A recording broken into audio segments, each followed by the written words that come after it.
Hello and welcome to this Model Railroad Academy video, in which we will talk about how to connect industries to the main line. And well, this is of course dependent on how busy your main line is, how much traffic there actually is on the main, and also how much freight your industry receives and sends away.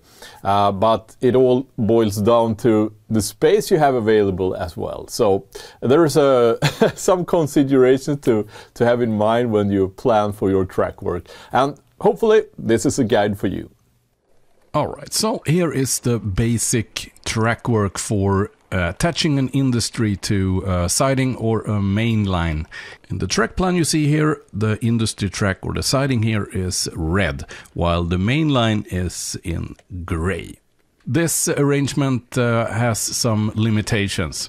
One is that you cannot really pull the freight train into this siding and leave a car there, because your engine or locomotive will always be first. Another obvious shortcoming is that you are blocking the main here with the freight train while doing any switching maneuvers, which is a bad idea if you have a regular traffic on this track.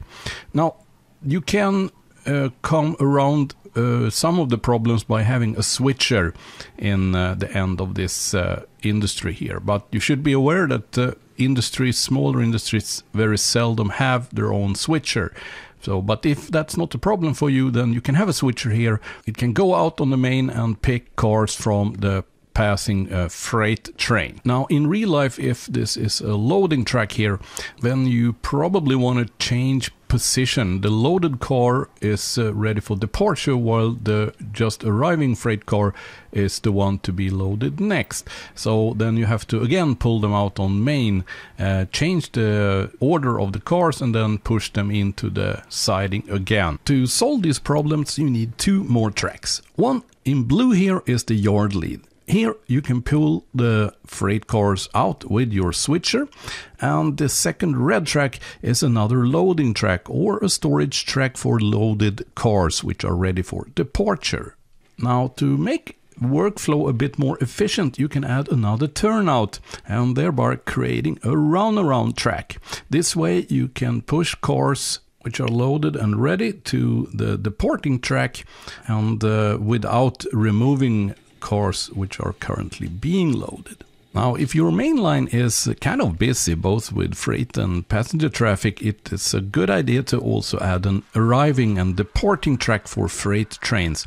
Then you simply pull your freight train onto the yellow track sections here, and it will wait there instead of on the main while you are handling the freight cars.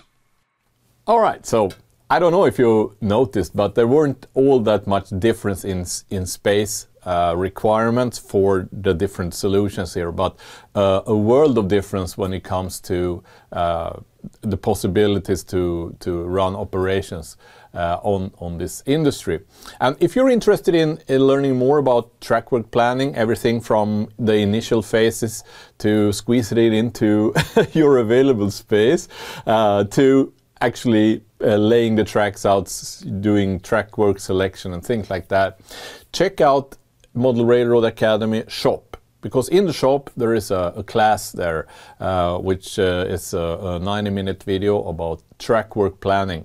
So if you're interested in this topic, check that out. It's a good class. Thank you very much for watching this video. See you in the next one.